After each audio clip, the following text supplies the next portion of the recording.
what we're reading then? Well, you don't write a suicide note by causing a provocation. And if you really believe Ukraine would wait in the period between 2014 to 2022, that's the original invasion of the Donbass and the annexation of Crimea, for the time when you got 150,000 troops assembled on your border to suddenly produce a provocation, then you've probably fallen victim to the black propaganda that seeks to hack an enemy society in its mind rather than confronting it head on.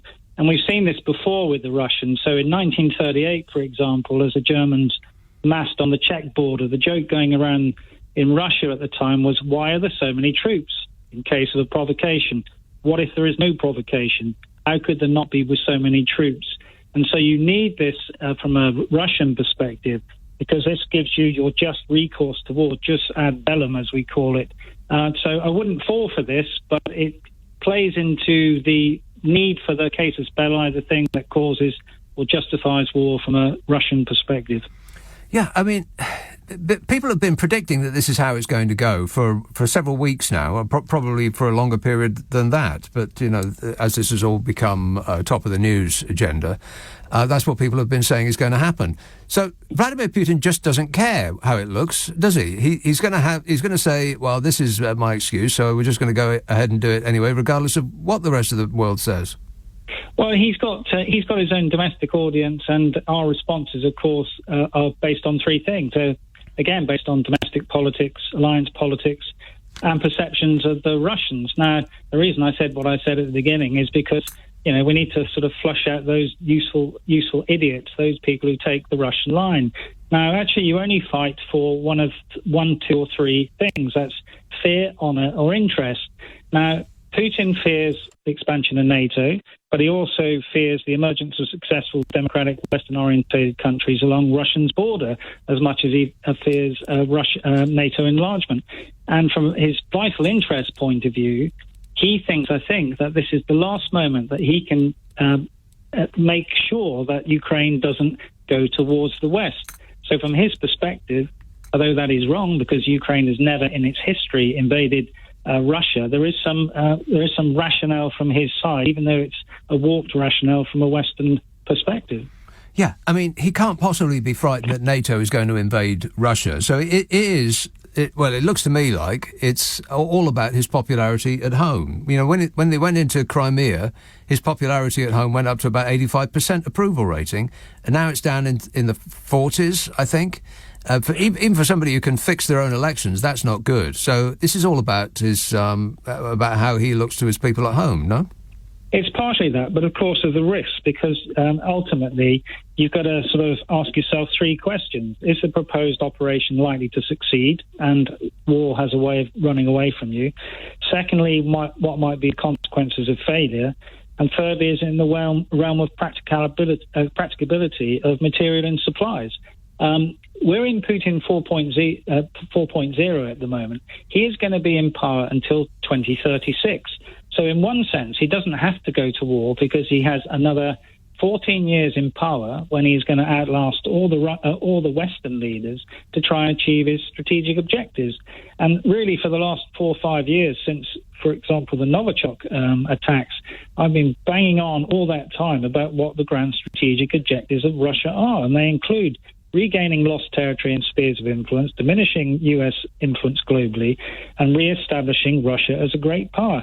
They have not changed, and to enable that, you need to divide and deter NATO and divide and weaken the EU. He's not done that. One of the strengths at the moment, it seems to me, has been a very coordinated response from the Western powers. There might be nuances, and of course there will be, but they will be flushed out if he does come across that border, and all bets will be off in terms of the response.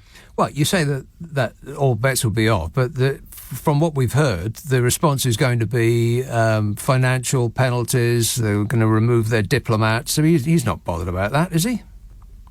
Well, I think there's four things, really. The first one is obviously the financial one. Whether that works or not, who knows? The second one is embargo on US-made design technology. And the third one, because we've telegraphed all these, is arming the insurgents for what might be the war after the war. Now, there might not be a war after a war, because he might be able to overthrow the Ukrainian polity very quickly. I have sort of useful idiots in that, and I think he'll do that. And he'll have a puppet government, which is why you've got that axis towards Kiev. That's a sort of centre of gravity in military terms, a source of all strength, and if you can get rid of that, that's fine. But you've also got to overcome the resistance of the people, and you've got to overcome the resistance of the armed forces. Armies do not fight wars, nations fight wars. It's still a risk calculus for Putin, and it might still be that in the end of the day, and I hope this is the case, that dialogue and diplomacy still works, because the historian of my youth used to say, nothing is inevitable until it happens.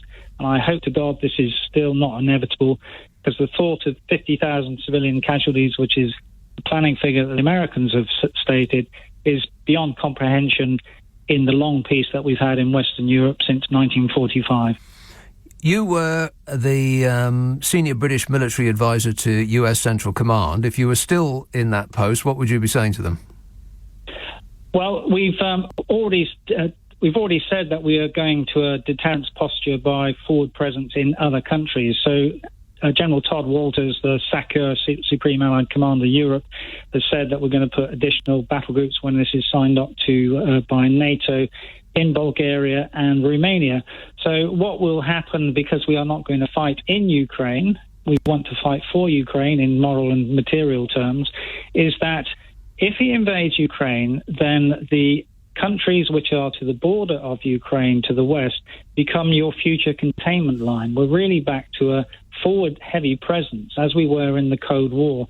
And that is the sort of language that the Russians used recently in their sort of Sino-Russian joint statement, i.e. when Putin went to Beijing for the Winter Olympics there.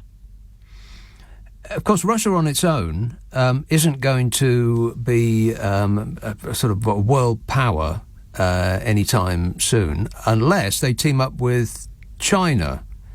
And how might that play out?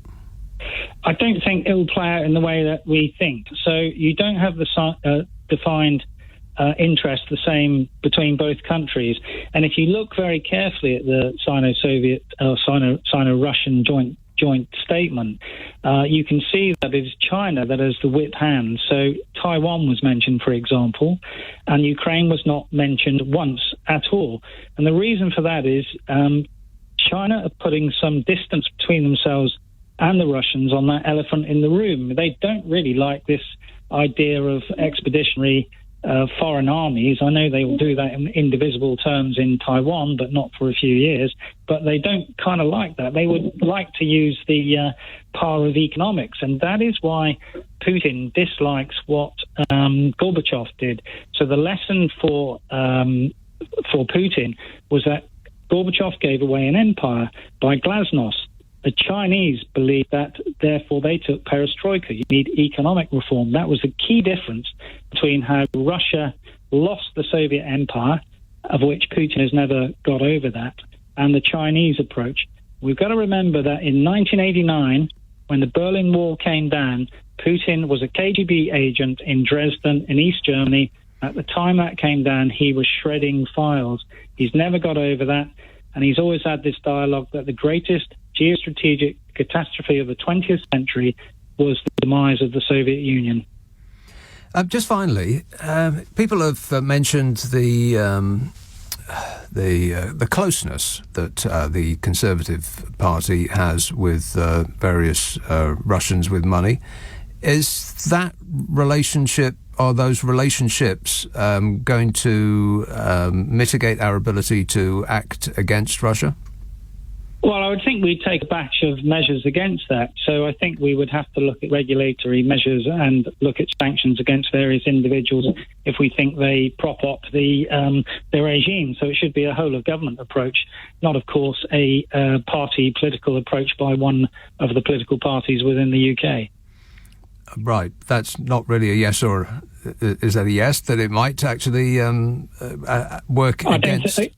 I don't think he will caveat the UK approach at all. Right. OK, good to talk to you. Thanks very much. Major General Chip Chapman, former head of counter-terrorism at the Ministry of Defence, and former senior British military advisor to US Central Command. This is LBC. Leading Britain's conversation. LBC with Nick Abbott. You're joking. No joke. 0345 6060 973. Chris says, I heard a Russian government representative on the radio the other day. The host mentioned there was 100,000 Russian troops on the Ukrainian border, and his response was, yes, but you don't know which way they're facing. Gaslighting 101, says Chris. 0345 6060 973. Let's have a call in New Malden. Ahmed. Oh, hello, Nick. Ahmed. It'd be interesting to know what secondary school your last caller has graduated from. What? Your last speaker. It'd be interesting to know which comedy school he graduated from. Which school he graduated from? Comedy school. Oh, comedy school. Yes. He didn't make me laugh. Well, I think, everyone obviously is full of it at the moment. What's going on? I mean, the president of Ukraine, he's a comedian. He is actually a comedian. That's true. He played the president of Ukraine, as far as I'm aware, on a TV show. He did. And people thought, let's vote for him as the president because he's got a lot of experience in the job, being as how he played one on television. Yeah. Yes. And the mayor of Kiev is a boxer, right, surrounded by all the misfits. 10 Downing Street, you got Boggling Boris. Mm-hmm. In America, you got geriatric Sleepy Joe. Yeah, and previously... I can be more presidential than anybody. Yeah, we had the comedy clown off the telly. Yeah, Exactly. seems to be the whole world is going, is choosing an alternative leader. Well, exactly. Based on how amusing they are. These people are still living in the past. The thing is, if tomorrow, God forbid, if war starts, it will be serious. There will be no winners. And if Russia decides to go into Ukraine, there's not a thing America can do about it. Europe they got no part to play. It's America who's dictating how it's going to play out. They are a sort of declining power, and there's no way they can turn that around. Well, America is a declining power, but it's still the number one it is military country power, in the world. yes, but how Russia long for? is a declined power. Its declination is apace. They cannot change what is happening. The way that the world sphere of power is changing, has changed. They cannot accept if they start a third world war. And there will be no winners. Who starts a third world war? Whoever starts it, America is determined. Why have they got... America doesn't seem to be the one that's determined to start a world war. Russia has told America, we don't want you here in Eastern Europe. Right. Why 5,000 miles away they are just interfering? They will no. Russia Back up. Stop speaking just for one moment. It's the Ukrainian people should be the ones to decide the future of Ukraine, not Vladimir Putin. Yes, but they are under their sphere. They are obviously, if America places missiles and troops on their borders, what do you expect? America won't like if Russia places missiles and troops on Mexican borders. Well, I'm sure Mexico would have a problem with that too. No, I'm just saying hypothetically. Look, we've seen enough of wars, for God's sake. Well, so your answer is to just allow Vladimir Putin to take over whichever country he likes, because otherwise there might be bloodshed. He doesn't want. I mean, Russia is big enough. They are not after anyone. They are just saying stay out of Ukraine. They can do what they like. Yes, Ukraine. Well, then explain why there's so many. There's 100,000 troops battle ready on the border of Ukraine. America is saying 190,000, even allowing for that. The thing is, as you just said earlier, it depends which way they are facing. That's not the point. No, of course it doesn't. On a serious note, yes, they're telling America to stay out of it. Don't cross the red line. They told them. It's not a red line. It is a red line. Ukraine is not Russia. Yes. So the people of Ukraine should be the ones to decide which way Ukraine goes, not Vladimir Putin. Yeah. So, okay. So in the past, wherever these, dictators or superpowers, if they decide to take over some country, invade some country. Yeah. How many countries Russia has invaded in the past? Oh, is this a what about? Well, America has invaded. Right. Okay. So what about? I wouldn't agree or condone any of those actions either. But just because some people did bad things in the past doesn't mean to say that you get a blank check to do bad things in the future. America continue to do all these things. They want to remain a superpower, which they are no longer are. But of course they are. Only a military power. America is a superpower. It's the biggest economy in the world. Yes, but it's a declined superpower. Other countries have now obviously now progressed quite a lot. Other countries make money too, but what's that got to do with anything? They couldn't even beat the Taliban, and let alone anything else. What has that got to do with what we're talking about, Ahmed? All right, okay. So what's going to happen in Ukraine now? You're asking me? Yes, obviously you take the view that Russia obviously needs to be held back. It needs to be held back from doing what? For exerting their demands on America. Okay, that's all they're asking for. They are not asking any land. 98% of people in the eastern Ukraine are Russian-speaking. In fact, the historic links are with Ukraine and Russia. They go thousands of years back. Well, yeah, of course, but we got strong links with India. So why don't Britain invade India and bring them back into the fold? Ahmed, please. Here's another one that gets all this information from Facebook. Oh my God, all these Putin apologists. It's like playing tennis against a wall. You just can't get through. Okay, so it's America and Britain who have brought the world to this point. We've forced Vladimir Putin to put 100,000 troops on the Ukrainian border. It's our fault, I see. Okay.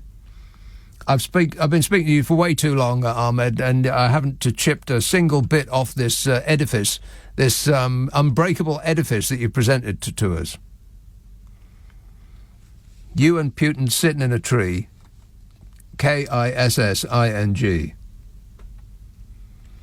Clyde Bank. Let's see what this one's like. Vincent. Hi. Vincent. I think war is inevitable, and I think that due to Boris Johnson's trilateral defence pact with Ukraine and Poland, I think that crossed Putin's red line that you were talking about with October. Putin's red line? Yeah, his red line that Ukraine wouldn't be a member of NATO. Right, well, what's it got to do with him? Well, wait a minute. If Ukraine has entered a military defence pact with the UK, that aligns Ukraine militarily with NATO, thereby crossing the red line. So that's why I think we saw today in Donetsk the sirens going off, telling all Russian-speaking communities to leave Donetsk and enter into Russia. I think Putin's made a decision, and he'll go in probably within the next 40 hours, because they've crossed the red line. They've basically they've involved, they brought Ukraine into NATO. No, they haven't. Officially doing that. They haven't. No, they haven't done that. They haven't. No, they haven't. They haven't done that officially. Right. No, they haven't. By creating a defence pact with Poland and Britain, Russian forces and British forces... Putin's red line, I get that. But what's it got to do with him? Which way Ukraine goes? It's a free country. Because you've got millions of Russian-speaking people. Listen, I don't agree. So what? I don't want what... We got millions of English-speaking people in America, so maybe Britain should invade America. That's asinine, you know. Well, yeah, but I'm just joining in the asininity. There seems to be a lot of it about. Again, with the Putin apologists, what's going on in this country? I think that I'll go back to the Facebook thing. People have got to stop looking at Facebook. That moon-faced creep that runs Facebook has got a lot to answer for. You're being your minds are being infiltrated with Russian bots. Affirmative. They're probably not even real people. I don't think they could employ enough real people to send out the millions of false messages. I mean, they've done it very successfully. You can move entire countries out of single markets by the application of Russian bots. It's just so bizarre. There's so many people that would rush to the defence of Vladimir Putin. He has to be one of the nastiest people on the face of the planet, but you people love him. Cannot get enough. It's amazing, really. I just don't get it. That there's so many people that think this. And they don't just think it, they're absolutely adamant about it. Where does that feeling come from, other than you just spend all day long staring into your screen, just clicking on stories that reinforce the opinion that you had inculcated into you some moments ago? It just sends you way down the rabbit hole. Stop looking at the internet. Look at television. I mean, for a start, it's more relaxing. And for a second, secondly, you're more likely to see the truth on television than you will on the internet. That is undeniable. I know that the internet will tell you that the opposite is true, but there is another good reason not to look at the internet. And those people are voting as well. I mean, that's what's really alarming. They're voting, which gives you some idea as to how we got into this mess in the first place, eh, Bodge? Yeah. Wait a minute. Yeah, a little bit, yeah. Good grief, is that the time already? 0345 6060 973. Doesn't time fly when you're contemplating the end of the world?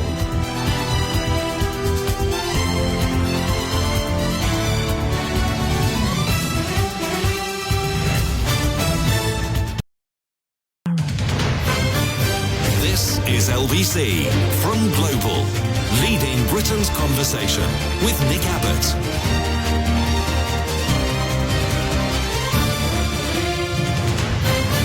Okie dokie. 0345 6060 973. Paul tweets, if, as is claimed, teachers are indoctrinating children with left-wing politics, then why over a long period of time do we end up with predominantly right-wing governments? If teachers really were indoctrinating them, then the government would always end up being left-wing, says Paul. Yes, the right-wing love to cloak themselves in victimhood. They've got all of the government, all of the media and all of the money, and it's still not enough. Because they heard a whisper of somebody saying something positive about a minority, and so they want to smash that wokeness into the ground. Tony says, Nick, when will Sue Gray investigate the Kremlin? 130,000 troops on the border is clearly a party, not a military operation. Yeah, it's BYOB. Bring your own bullets. 0345 6060 973. Folkestone. Hello, Ian. Oh, hello. Hey, Nick. How are you? Good, thanks. Thanks for a great show, as always. Thanks. Yeah, for me, a bit of this is kind of chickens coming home to roost. And that, the United Kingdom, or especially the City of London, has facilitated the mass amounts of wealth from Russia to come into the city. So either through donations to the Tory party, buying property in London. Yeah. And, we've played our part in this because Putin relies upon these oligarchs and others to maintain power. And we've been the kind of blind spot with that. We don't do AML. We don't do any anti-money laundering, which we should do. We don't actually do it with real estate and other things. Well, there was an idea that we were going to get a register of the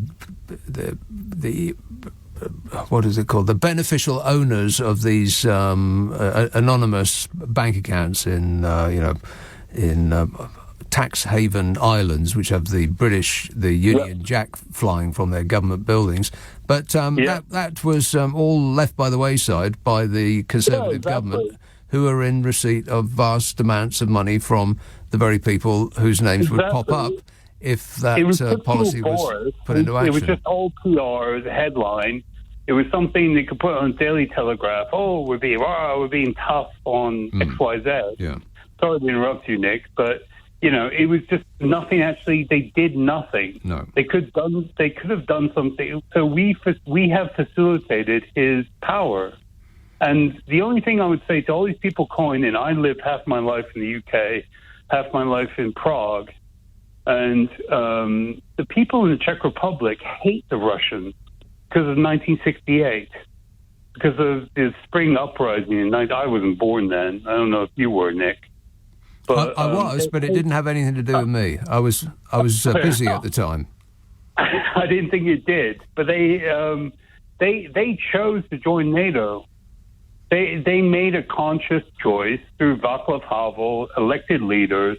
They chose to join NATO. They weren't forced to join NATO. Right. They wanted to join NATO. Yeah. This whole thing of, America pulls the strings. I know America's done a lot of bad things, but as you said, they don't just dictate to people. And if Ukraine wants to join NATO, that's in their purview. That's within their remit. Exactly. It's a free-ish country is Ukraine, and if that's what they want to do, if that's the will of the people, then for crying out loud. What's bizarre to me is that the people who yell about the will of the people, we voted to leave the European Union, and they wrap themselves in the flag, are the very same people who deny the will of the people in any other country. Exactly. Yeah. No, I completely agree. They bounce all the time about sovereignty, sovereignty this, sovereignty that. Well, what about the sovereignty of the Ukrainians? Yeah. And also, we signed a treaty, well, it wasn't a treaty, but the Budapest Memorandum of 1994, we signed to maintain the Ukrainian sovereignty for them to give up nuclear weapons. But the Russians signed that too, did they not? Yeah, exactly. Right. Well, they're not sticking by it. Yeah, Nick. And their signature is about as valuable as Boris Johnson's. Yeah, their promises have equal value. All right, good to talk to you. Thanks a lot, Ian. 0345 6060 973. Ruben texts, so the Queen has money to settle Andrew's misdemeanours, but has no money to sort out Prince Harry's personal security. Seems about right in Brexit Britain. I don't think it's got anything to do with Brexit Britain. I mean, you could leave out Brexit there. Seems about right in Britain, modern-day Britain.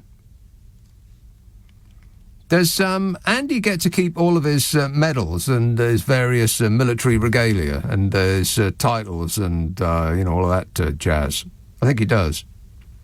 I think he gets to still swan about like John Lewis Haberdashery Department has thrown up on him with his swags and his tassels and his, all that nonsense. But Hazza, out of Hazza and Sparkles, he gets his ripped off him. Archie texts, Putin doesn't give a hoot about sanctions. China will bankroll the whole endeavour as they want Taiwan. Well, I don't think that China's not going to give Russia money to bankroll their push into Ukraine. What's it got to do with China?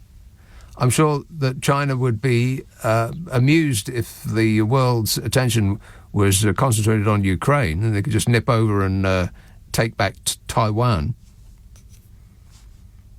But I don't think they're going to bankroll Russia.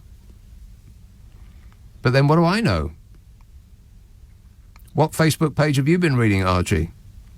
Alison texts, just when you think it can't get any worse. ITV's report on a leaked email from Sue Grater number 10 staff, including the PM, saying that they can have a look at the notes from her report prior to completing the police questionnaire. What? They can look at the answers before they fill in their exam? Well, that just sounds like cheating. 0345 6060 973. Let's have a call in Leicester. Adam. Oh, Adam. Too late. Let's try... Hello, Nick. No, there he is. Just Hello, in time. Nick. Just in time. Just under the wire, Adam. Go ahead. I should have gone with my gut instincts. Always go with your gut instincts. Greenford. Hello, Paul. Hello. Yeah. I think Putin, because you said his time. That last caller said that his time in Berlin, and he was shredding documents, and he seems like a character out of Len Dighton or books, or Carla from John le Carré. So, just in 80 years, will there be Bojo's war rooms? Like the museum they've got for Churchill. With voiceovers, and all that. Yeah, you could help yourself to his dressing up box as a special dispensation. Timed tickets. Please form an orderly queue. All right, thanks, Paul. 0345 6060 973. Simon says politicians should be made to wear outfits like F1 drivers with all their with all their sponsors on. That's a good idea. That way we'd all know who they really work for. Yeah, I think a lot of them work for the military-industrial complex, who must be doing a little happy, clappy dance at the moment. They must be giddy with delight. Are you dancing?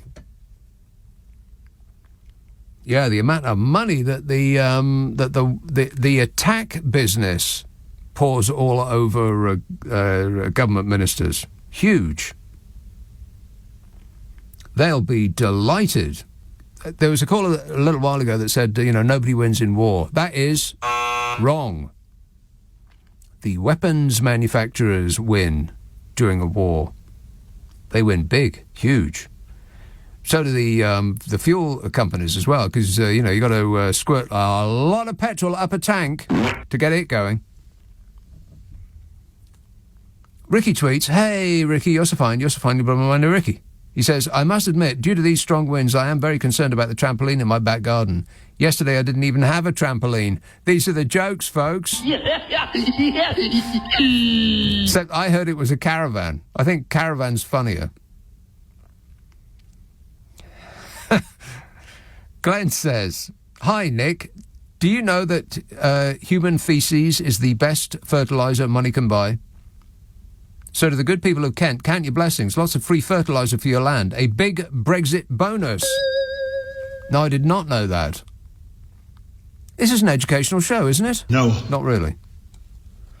0345 6060 973. Vienna. Oh, Vienna. Declan. Nick, how are you doing? Good, thanks. Thanks for taking my call. I just want to start off. I've been over here now for 30 years, and you haven't lost your accent? No, I'm actually from Poland. No, no, I've been in Vienna for 30 years, but there's a lot more to this going on, especially around Nord Stream 2 and stuff like that. Well, what do you mean? Well, Nord Stream 2 was built because of the tit-for-tat in the Ukraine and the corruption and everything. They were our key to the gas. All the gas is coming through Ukraine, up through Hungary, Czech Republic, Austria, Germany, but they turned off our gas. They turned off our gas. Who's they? Ukraine. Ukraine turned off our gas? Austria, they turned off the European supply. I don't think Ukraine did that. Years ago. Ukraine didn't do that. I don't think Ukraine did that. They did, Nick. Ukraine turned off our gas. Turned off the gas to Central Europe. Ukraine. To Germany, we were lucky. Yes, Nick. Right. Now, there's and then in 2010, Obama started supplying Ukraine with anti-ballistic missiles and stuff like that. You know? Okay. I still don't think that Ukraine. I still don't think Ukraine turned off the gas to Central Nick, America. You can believe me. Well, why would I believe you? Because I live here. Because you live in Vienna? Yes, and we were dependent on our reserves, just like everybody else. And the woman, I forget her name, went to prison for it. With the blonde, with the Princess Leia hair. The blonde with the Princess Leia hair went to prison for Ukraine shutting off the gas. Right. Okay, well, I don't think maybe any of that happened. Maybe there was a woman with Princess Leia hair. I've got no idea. Maybe you're mixing it up with the Star Wars film. I guess it's possible. At this moment, I'd believe pretty much anything, other than what you've just said. 0345 6060 973. Text 84850. Email nick@lbc.co.uk. And if you're on Twitter, it's at LBC. I think the storm has had an effect on people's minds. I know it's had an effect on mine. Nick Abbott on LBC. Call 0345 6060 973. Would you mind telling me what this is all about? It's about misinformation. Enrique tweets, if anyone believes that a mere 130,000 Russian soldiers could invade a country of 44 million and succeed, well, they need their heads examined, says Enrique. Well, it very much depends what those 130,000 Russian soldiers are packing. I mean, if they've all got a nuclear bomb on their belts, then I think Ukraine is in big trouble, huge. Plus, 130,000 Russian soldiers is not the extent of Rootin' Tootin's military might. He's got 1 million in reserve. 1 million. That's a large number. Even Zaphod would agree with that. And 1. Yes. 2. 3.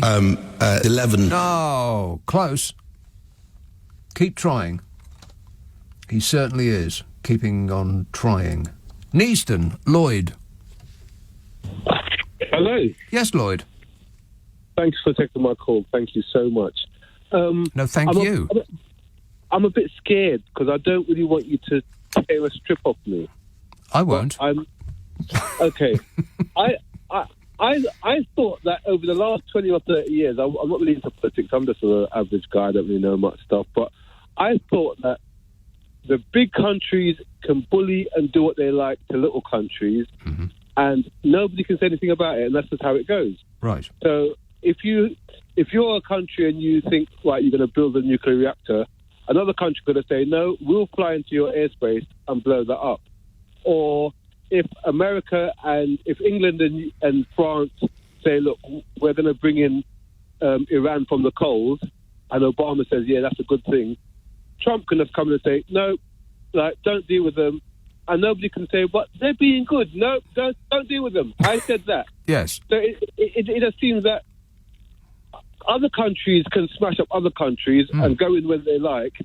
But when Putin does it, it's really bad. And if anybody brings it up, people say, oh, that's whataboutery. No, you can't say that, that's whataboutery. Or it seems like you just get slapped down. Lloyd, you're just engaging in whataboutery. But you are. You're saying that it is wrong that large countries pick on small ones, are you? No, I'm saying. Well, are you saying it's a good thing or it's a bad thing? It's a bad thing, but it happens. Right. Okay. So why should we say that when the West picks on smaller countries, it's a bad thing? But if Rootin' Tootin' picks on a smaller country, then we shouldn't have an opinion on that because it's Russia. I think we should have an opinion, but always maintain that it's the way of the world. It's how things seem to be. Well, murder is the way of humankind, but we don't have to approve of it. But we should call it out everywhere we see it. Well, don't we? I don't hear loads of people condemning the guy in Saudi, the prince of Saudi that the CIA said was responsible for killing the journalist. Or gave the order? You don't see people complaining and protesting about that? Do you get the news in Neaston? Are you kidding me? People, there was a 1 million person march against the war in Iraq. Similarly, Afghanistan people were protesting. No end of protests about our various jaunts abroad. No, I was talking about the prince that gave the order to kill the journalist. Right, but that's a very specific example. I don't know why you're going there, but again, people have complained and protested vociferously about that very story. No, but my point was that I hear people in the government constantly talking about the Salisbury poisoning. Yeah, but they don't. But I thought the same would apply to the Prince of Saudi ordering someone to be butchered. But they don't really bring it up that much. But who doesn't? You mean the government don't bring it up that much? Yeah, the powers that be. Right.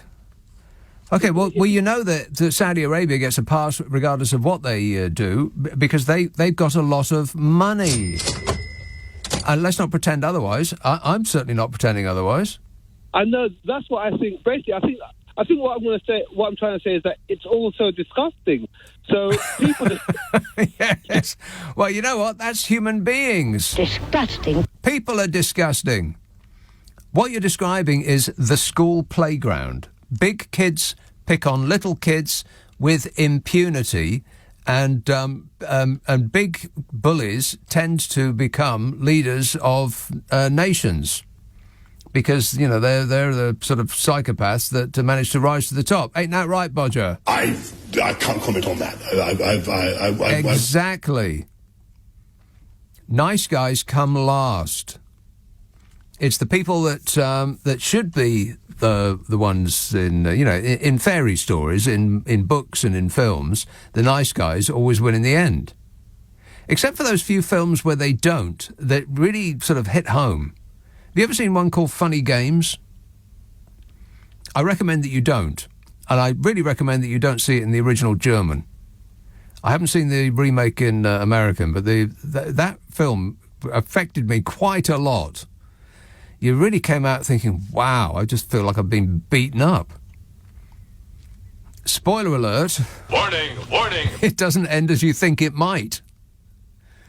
And that's real life. The bad guys win in real life, and they tend to be the ones that rise to the top and run countries. And so the whole world is just like the school playground, bullies picking on smaller kids, and this is why people form gangs in order to be protected from, rogue bullies who march around the playground picking on individuals. If you're part of a gang, they won't do it. We used to be part of a gang. But we decided to shoot ourselves in the foot and then complain that our feet hurt. That seemed like a smart idea at the time. Don't ask me why. I have no idea. But anyway, thanks, Lloyd. Keith says, have you ever met Putin? Oh, God. Well, I can't have an opinion unless I've met him. Where's this going? Well, let's read on and find out. Have you ever met Putin? Demands Keith. Let's be honest with ourselves. The Western propaganda machine could make Mother Teresa into an ISIS terrorist if they choose. Wisdom comes with age, and I have learned over the last 50 years that reality is seldom what we perceive it to be. Yeah, or in other words, what are you on about? Harry texts, we should be going after Vlad's golf. What? He would soon pull his troops back once we start draining his friends' bank accounts and taking control of all the iffy blocks of Russian-owned properties in London. Golf? I assume it's a typo, but I can't imagine what it's a typo of. We should be going after Vlad's... Oh, gold, maybe. I bet it's gold. We should be going after Vlad's gold. Right. Well, I don't know anything about that or any other subject for that matter, but I do believe that Vlad doesn't have vast amounts of money in his name. He washes it... I don't know, like the Russian dodgy money is washed through London. They call it the laundromat. Kind of embarrassing, really, that, the world's international criminal super rich, their first stop when they want to hide their dodgy money is London. It's what we do for a living. Britain has been accused of becoming a global hub for money laundering after new figures revealed that £1.5 billion, not million, billion, £1.5 billion worth of property in the country has been bought by Russians, facing allegations of corruption or with ties to the Conservative Party. I'm sorry, that's ties with the Kremlin. Much of the property is held by companies registered to Britain's overseas territories and Crown dependencies, according to data uncovered by Transparency International. Yet we do money laundering for a living, and most of the dodgy tax havens on earth have the Union flag fluttering from their government buildings. Transparency International Director Duncan Hames warned these figures, the £1.5 billion worth of property, are only the tip of the iceberg, and said that laws that force overseas companies holding property in the UK to reveal their owners was long overdue. Yeah, it makes you wonder why the Conservative government haven't put something like that in place. Or have they been too busy having a party for the last 11 years? Campaign group Transparency International also found 2,189 companies registered in the UK that have been linked to 48 money laundering and corruption cases. At least 28% of the property linked to corruption is located in Westminster and is worth £430 million. A massive amount of corruption has been found to occur in Westminster. Isn't that a total surprise? No. These cases involved sums worth... 28% of the property linked to corruption is located in Westminster, 20% in Kensington and Chelsea, 10% in Camden and Wokingham in Berkshire. Another 7% located in the City of London. We are awash with it. The cases involved sums worth more than, get ready, hold on to something firm, £82 billion. £82 billion. Which had been taken through rigged procurement, bribery, embezzlement and the unlawful acquisition of state assets in Russia, campaign group Transparency International said. But as rigged procurement, bribery, embezzlement and the unlawful acquisition of state assets seems to be the way that this government conducts its business, I wouldn't expect them to crack down on any of this anytime soon. Russian money in London and politics is less something that the government would call the police about, and more a sort of a how-to guide for ministers. Home Secretary Priti Patel declared that the Tier 1 scheme, this is where you can buy your way into this country, will be closed to new applicants from all countries, including Russia, citing security concerns. That's the wizard scheme that allows those that can stump up £1 million or so to become British citizens, fast track, no questions asked. But you know, as more than 12,000 people, including 2,500 Russians, have already got in using that system, it seems a bit late to shut the door now. I think the Tories can rely on a rich seam of donors for the foreseeable future. Anyone for tennis? How many rubles is it for a couple of seats, a couple of sets with his Imperial Bogenus, by the way? Yeah. Wait a minute. I can't remember off the top of my head. We'll give you a menu. 0345 6060 973, just past 12:30 on LBC. The news headlines with Serena Farrow. This is LBC with Nick Abbott. Yeah! Dude! Simon says, come on, you think they tell the truth on British TV? Everything is owned by the billionaires and the director of the BBC was installed by the Tory party. How can you, on the one hand, admit that Corbyn was brought down by the billionaire press and then say the UK media tells the truth? We are as corrupt as any country and our media is propaganda. If they decide to ever tell the truth about the way money controls the world on British TV, most people would fall off their seats, says Simon. Well, there's a lot packed in there, Simon. When I said that you're more likely to see the truth on British TV news than on some random site on the internet, that seems indisputable to me. I don't know how anybody could argue against that. That you could trust British television news to tell you more truth than you would get off some random internet site just seems beyond dispute. I do believe that Corbyn was brought down by the offshore billionaire press. We are as corrupt as any country, probably more so for the amount of dodgy money that we launder. We may be the most corrupt country in the world if you measure it by the amount of dodgy money that sweeps through here. And much of our media is propaganda, that's right. But you'll probably get more truth by watching British TV news than you will by reading Facebook. Leslie says, I suspect Putin came to an agreement with China to wait until the Winter Olympics were over before striking, so maybe sometime after this Sunday. We'll pencil it in for Sunday. Fleet. Hello, Peter. Yes, hi, Nick. Hi.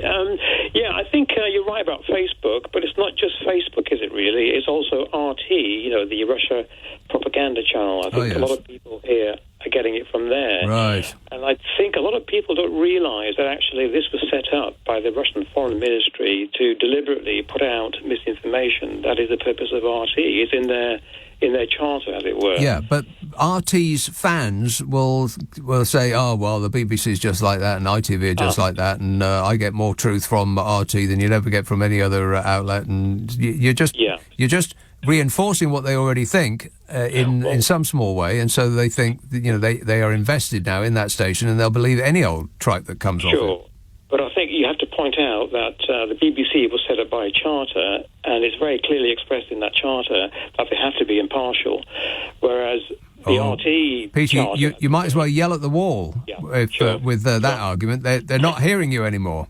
No, you are right. But one question I have, you're talking about bullying. How do you deal with a bully? How do you solve a problem like Maria? Well, bullying in the playground. How do you deal with it? Oh, you could tell teacher? Well, that's one way. That would be America in this instance? Were you not bullied in school? No. Perhaps you're one of those lucky ones. Well, I think normally... Well, I think most people weren't bullied at school. It's a minority, surely, of the people that were bullied at school. Yeah. But what you find that is bullies are normally quite weak in themselves and lacking in confidence. And if you stand up to them, they tend to back down. Well, I think in your experience, come off it, Peter, you're making it up. In the movies, they back down. In real life, you might get a punch up the throat, I suspect. But, in Hollywood movies, it works. But this is not a Hollywood movie. Plus, it's not a stand-up fight between Joe Biden and Vladimir Putin. Putin's going to be okay no matter what happens. If he charges in with 100,000 troops into Ukraine and they get their hats handed to them, then it doesn't make no difference to Rootin' Tootin'. He's still, by many accounts, the richest person in the world. It's a matter of degree. Once you become, that spectacularly wealthy, it doesn't really make any difference whether you are the richest or not. He'll be just fine. Don't worry about him. Anyway, thanks a lot, Peter. 0345 6060 973. Crystal Palace, Michael. Yes, Michael. Hi, sorry about that. I wanted to agree with you. I just wanted to let you know that there are still some sane people out there who do see things for what they are. When this all started, when they started building the troops up, I was quite sure, and I said this to anybody that would listen at the time, that it was a bluff and that Putin was never going to invade and that it was just a way of getting attention from the West. And he was going to give them these demands, and he expected us to acquiesce and give him some of the demands that he was after, so he could then return to pull his troops back and say, look, we've got these concessions from the West. The fact that now he hasn't got any concessions from the West, I am now less sure that this is a bluff, and I'm now more concerned about the fact that he said in the past that he sees Ukrainians and Russians as being the same people. And he has in the past used tactics which I have always likened to Hitler. When Hitler annexed certain countries, in the name of German-speaking peoples in the Czech Republic, for example, or Czechoslovakia as it was, and Austria. He's got a record of doing something similar, going into Georgia for Russian-speaking people, ethnic Russians in Georgia, when there was an issue a few years back. And I just have this horrible feeling that because he's now almost been backed into a corner where he can't withdraw, because he needs to save face to his own people, exactly, that he actually might be forced into invading Ukraine. Saving face. Exactly. That's what this is about. Yeah. Painful. And he has also in the past, he's quite a few times he's been buzzing UK airspace, and RAF. We do that to them, and they do that to us. It happens on a weekly basis. Yeah, I just find what he's doing, I find it's extremely worrying, and his disdain for the West is evident by the way he had everybody that came from the West on a long table, and yet he's made a big show of the Brazilian president recently, and yesterday the Belarusian president, who's another one of a like mind, and their two allies, right next to each other. And it's clear from that he has absolutely no respect for the West whatsoever. Well, it's clear that he's a ridiculous, petty man. I mean, the table thing was just comical. I mean, presumably he had Macron sit at the end of that table in order to, play the tough guy, to put him on edge, put him off his game, to make Macron feel uncomfortable. But what it just looked like was just a silly man trying to make a statement with his big table. It was just, that was comical. Probably not the look that he was going for. All right, thanks a lot, Michael. 0345 6060 973. Leslie texts, I suspect Putin came to an agreement with... Have I read this already? Yeah, I think so. Thing about Sunday. Andy says, Putin has got what he wants. World leaders queuing up to see him and begging him not to invade. This state of nervousness suits his agenda, says Andy. He's got an agenda?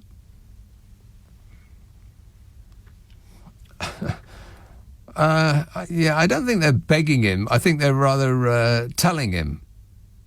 Not begging so much. Lucy says, if Putin wanted to prove democracy is flawed using his bots and misinformation, etc., he's done quite a good job.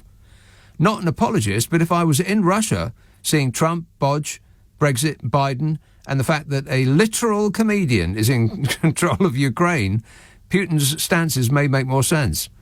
Obviously, not how I feel, but the West is falling apart and voting for it. I couldn't agree more, Lucy. Completely correct in every respect.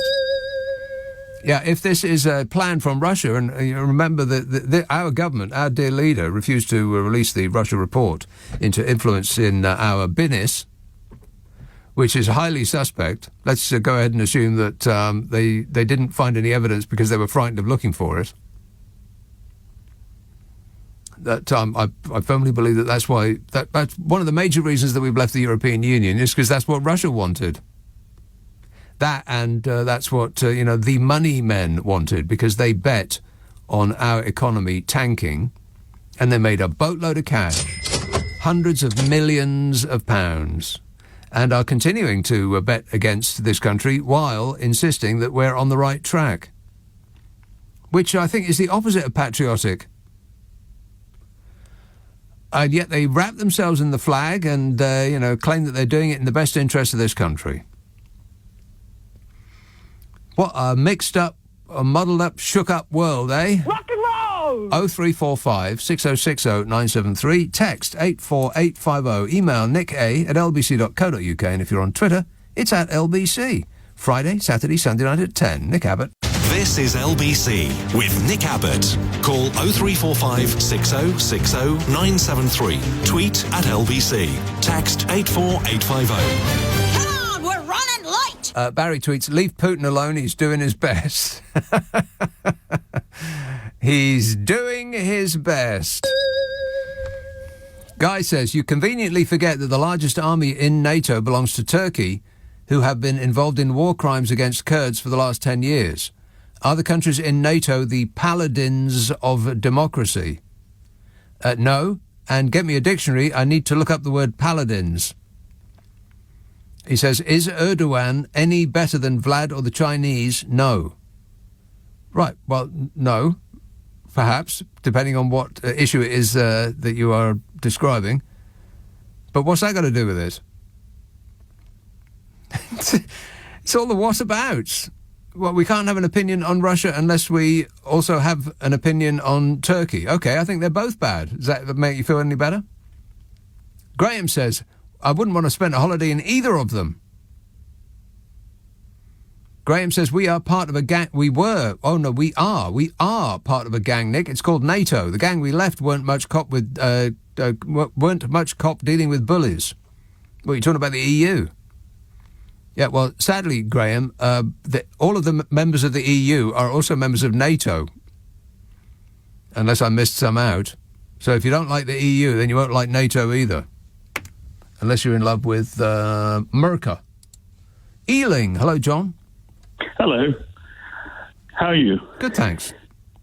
I'll tell you, I'm going to end on a light note, but just in terms of the whole conversation about Russia and stuff, I actually despair, because this is like the same group of people. It's like the Brexit argument. You're never going to get through. It's possible for you to actually say, yes, I'm kind of left-leaning, but Russia's idea that it can control the fate and destiny of the Ukraine is abhorrent to us, and they have no right to do it. But it just suddenly becomes like some Dragon's Den kind of version of dictatorship, where they will sit there and say, so-and-so is worse than he is, and what about, did you do anything with Saudi Arabia? And the point is, though, yeah, the points might be valid. We're hamstrung by the fact that we have an association with regimes that we facilitate through laundering, and we all know about it. And we sell them a lot of exciting guns and bombs, yeah. Yeah. It doesn't mean, that the people of Ukraine will just leave them alone to their fate, because, we're supposed to stand up for something the last time I checked. But the problem is we're hamstrung because it's very difficult to hold a coherent argument when you know that Boris Johnson and various other members of parliament are in the pay of, whether it's Saudi Arabia, China, whether it's Russia. How can you, it's like, we're not surprised. Why are we surprised that, he's been given first sight of the document of what questions were answered before he gives his form into, to the Sue Gray report. He's not going to vote against something that harms himself, is he? Well, it seems very unlikely. Yeah, the Conservative Party are alarmingly up to their eyeballs in Russian money. So we're led to believe. America said it. Well, exactly right. Yeah, America said that we in Britain would be ill-placed to impose restrictions on Russian money because we've got so much of it. But this is the thing, Nick. Everyone that you've spoken to about this thing who's defended Vladimir Putin or the insaner, but it's like they put their fingers in their ears and it's like, la, la, la, la, la, that doesn't fit with my narrative. Exactly. And it's absolutely sickening, because the point is, though, he has no right to decide who's in charge, who's in power in Ukraine, none whatsoever. And it's the same thing. And it's like, if the argument's going to be that we should invade somewhere because there are lots of, or allow it to be invaded because there are lots of Russian-speaking people in Ukraine, then we should be able to invade Facebook. Yeah, Nick Clegg, get your hard hat on. We're coming to get you. We're going to come and get him. Could I just end on with just one note, Nick? Right. Because I don't read very often anymore because there are lots of stuff that's going on. But could I just say that West London, I was looking at one of these local sites about, I won't mention what it is, it's about the stuff that happens in everyone's areas. I'm sure you can imagine what it is. It's got a green logo. Apparently a garden terrace piece sofa in West London was blown by Hurricane Eunice off the roof terrace and landed on the BMW downstairs below. Ouch. Tonight. And I'm kind of hoping it's a Member of Parliament's car. I know that's Schadenfreude. I shouldn't really drift into that. But, Plus, that's a German word. We don't do European words on this show. No! All right. Thanks a lot, John. 0345 6060 973. Yeah, the amount of whataboutery that comes when talking about Vladimir Putin is just extraordinary. It's almost like somebody's in the dock in court, and they've been accused of stealing. And they'll say, yeah, but what about all the people who have murdered? What about them? Well, yes, that's a very, very serious point, but what's that got to do with you? Let's concentrate on just the one issue at a time, eh? Gary tweets, Nick, your analogy is right about gangs and who's got the biggest gang, and it's backfiring on Putin because NATO is reinvigorated and the complete opposite of what he set out to accomplish. Well, he is getting the NATO countries to sort of get into line, and it might actually be that NATO reinforces its positions around the border of Russia, which is the exact opposite of what he wants. Maybe he's not as smart as we think he is. Adam tweets, Nick, do spare a thought for Michael Fabricant today, who's having to fly to Russia to collect his hair after it's carried there by the wind. What is that on his head? Seriously, I would love to know. Hammersmith, hello, Rish. Yes, Grish. Hi. Grish. My name is Grish. How are you, Mr. Nick? Good, thanks. Yes, I'd like to make a quick point, if I may, concerning the current situation with, the dollar in the West and the ruble in the East. You know, Britain is stuck between these two poles of power, and with America in the West and Russia in the East. And my point is this. Are not the so-called government of this country, is the government not distracting the people from what's happening internally, just domestically in the economy, with these foreign, how can I put it, adventures, these grand plans, when the economy in this country is what needs to be dealt with? I completely agree. Other than your assertion, I think you're asserting that our government is planning this in some way, that it has a hand in this in order to distract our attention from their various travails. And I don't think they're that smart. I think they're going with it. I think that a little light war would be absolutely the ticket for his imperial bodgeness. Yeah. Wait. Take our minds off his vaunting criminality. Is vaunting the right word? Probably not. Just sounds good. So I think it would. I think it would suit him just fine. Bodge would be able to wrap himself in the flag and get his photograph taken with our boys as they bravely depart our shores, and all of the newspapers would fall into line, and they'd start, issuing special pull-out souvenir editions. They'd be printing the Union Jack for you to cut out and put in your windows to support our boys. You know, all that stuff. Happens every time. And all of the other problems, all of the other things that are besetting this administration, they would be forgotten in an instant. God, I bet he's got his fingers crossed and he can't wait. People will be... because everything that is being levelled at him and this regime will seem like small beer by comparison to the potential of World War III. And all news media will drop everything else. You know they will. I mean, it's got precious little to do with us. It's not really going to make a difference to our lives one way or the other. I mean, if Putin takes over Ukraine, how is that actually going to affect us? Isn't. But the things that this government have been doing and seem to be getting away with affect us deeply. And there's many more things that they are completely ignoring that will also affect us more deeply in the future. I'm specifically thinking of climate change, with which they're making a big song and a dance, but not actually doing very much. And this will, if the worst ravages of climate change actually are actually visited upon us, then a small conflagration in Ukraine, well, people aren't even going to be thinking about that anymore. When you've got the waters lapping up in the underside of your nose, you're not going to be thinking about Ukraine. Most people in this country wouldn't be able to pinpoint Ukraine on a map. But it's what we've got to worry about now. So I suppose, in the absence of banging on about Partygate, if there is a plan, it's this. He will just try to wear us down, as he is doing, because he knows, Boris Johnson knows, that the public will only remain interested in a subject for so long, after which we become bored like toddlers. and we just want to hear about something else. We want something else to amuse us, something else to get angry about. And so he knows he can just, if he just strings it out, either something bigger will come along to take our minds off it, or we'll just get bored. And that's where we are. God, what a way to run a country, eh? Dreadful. I'll be back at 10 tonight. If you stick around, Ian Payne will be here at 4 o'clock. But first, it's Clyde Bull. Nick, thank you. And coming up, so Joe Biden says he's sure that President Putin has made up his mind to invade Ukraine. Boris Johnson is heading to Munich to join world leaders looking for a solution to the Ukrainian crisis. Do you want to see the UK playing any kind of key role in this conflict with Russia?